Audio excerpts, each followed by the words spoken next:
Rent ಖಾಸಗಿಯಲ್ಲೇ ಮತ್ತು ಜನಸಾಮಾನ್ಯ ಅಂತ ಹೋಗಿ ನಿಲ್ಲೂ ಸಾಧ್ಯನೂ ಇಲ್ಲ. 15 ಗಂಟೆ ಒಂದು ದವಾಖಾನೆ ಖಾಸಗಿ ದವಾಖಾನೆ ನಿಲ್ಲಕ್ಕೆ ಆಗೋದಿಲ್ಲ. ಸರ್ಕಾರ ದವಾಖಾನೆಯಲ್ಲಿ ಸಿಕ್ಕಾಪಟ್ಟೆ ಜನ ತುಂಬಿ ಹೋಗಿರ್ತಾರೆ. ಹೀಗಾಗಿ ದೇಶದ ಕಾಯಿಲೆಗಳಿಂದ ಬಳಲುತ್ತಿರುವ ರೋಗಿಗಳ ಪರಿಸ್ಥಿತಿ ಅಧೋಗತಿ. ಈಗ ನಾವು ನೋಡಿದ್ವಿ ಸಾಕಷ್ಟು ಬಾಣಂತಿಯರು ಯಾವ ರೀತಿ ಸತ್ರು ಏನು ಇನ್ನೂ ಸಾಯ್ತಾ ಇದ್ದಾರೆ. ನಿಂತಿಲ್ಲ ಅದು ಬಾಣಂತಿಯರು ಸಾವು ಇನ್ನೂ ನಿಂತಿಲ್ಲ, ಇನ್ನೂ ಸಾಯ್ತಾನೆ ಇದ್ದಾರೆ ಬಾಣಂತಿಯರು. ಸರಿಯಾದ ಚಿಕಿತ್ಸೆ ಇಲ್ಲದಕ್ಕಾಗಿ.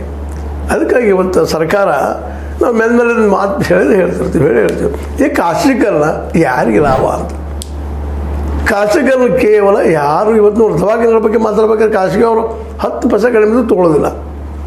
ಈಗ 10% ಕಿಮ್ಮತ್ತಿಲ್ಲ ಆಮದು ಬೇರೆ. ನಾವು ಸುಮ್ಮನೆ ರೂಢಿ ಮಾತು ಹೇಳಿದ್ದು ನಿಮ್ಮ ಒಂದು 10 ರೂಪಾಯಿ ಕಡಿಮೆ ಅದಪ್ಪ ಅಂದ್ರೆ ಇಲ್ಲ ಎಲ್ಲ ಕೊಟ್ಟು ಹೋಗ್ಬೇಕು. ಎಷ್ಟು ಜನಕ್ಕೆ ಸಾಧ್ಯತೆ ಇದು? ಮುಂಜಾನೆ ಸಾಯಂಕಾಲ ದುಡಿದ್ರೆ 300-400 ರೂಪಾಯಿ ಪೇಮೆಂಟ್ ಬೀಳ್ಬೇಕಾದ್ರೆ ಪಗಾರ ಬೇಕಾದ್ರೆ ರಾಮಾಯಣ ಆಗ್ತದೆ. ಅಂಥ ಪರಿಸ್ಥಿತಿಯಲ್ಲಿ ಅವ್ರಿಗೆ ಸಾವಿರಾರು ರೂಪಾಯಿಗಳನ್ನ ಕಟ್ಟುವಂಥ ಶಕ್ತಿಯಲ್ಲಿ ಅದ. ಗೌರ್ಮೆಂಟ್ ಹಾಸ್ಪಿಟಲ್ ಅಂತೆ ಅವು ಅಧ್ವಾನಗಳಾಗಿದ್ದಾವೆ.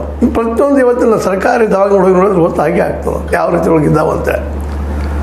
ಎಲ್ಲ ಇಲ್ಲೇ ವೆಚ್ಚ ಸಾಕಷ್ಟು ಹೆಚ್ಚಾಗಲಿಕ್ಕೆ ರೋಗಗಳದ ಗುಳಿಗೆ ಔಷಧಗಳ ಬೆಲೆ ದಿನದಿಂದ ಏರ್ತನ ನಡೆದ. ಇವತ್ತು ದವಾಖಾನೆಗೆ ಹೋಗೋದಪ್ಪ ಅಂತಂದ್ರೆ ಭಯ ಆಗಿಬಿಡುತ್ತೆ. ಚೇರಿಗೆ ಹೋದಂಗೆ ಅನ್ನಿಸ್ತದೆ.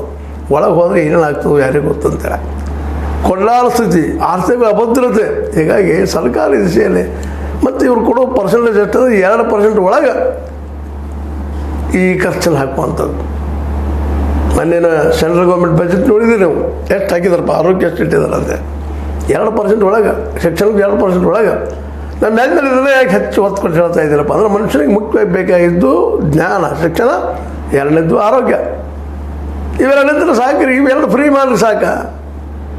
ಉದ್ಯೋಗ ಕೊಡ್ರಿ ಅವ್ರಿಗೆ, ಅವ್ರು ದುಡ್ಡು ತಿಂತಾರೆ. ಉದ್ಯೋಗ ಎಲ್ಲದ ನಮ್ಮಲ್ಲೇ ಹೋಗ್ಲಿ ಬಿಡಪ್ಪ. ಖಾಸಗಿಯಲ್ಲೇ ತೋರಿಸ್ಕೊಂಡು ಹೋಗುವ ಶಕ್ತಿ ಐತೆ ನಮ್ಮಲ್ಲೇ. ಎಷ್ಟು ಜನರಿಗೆ ಅದು.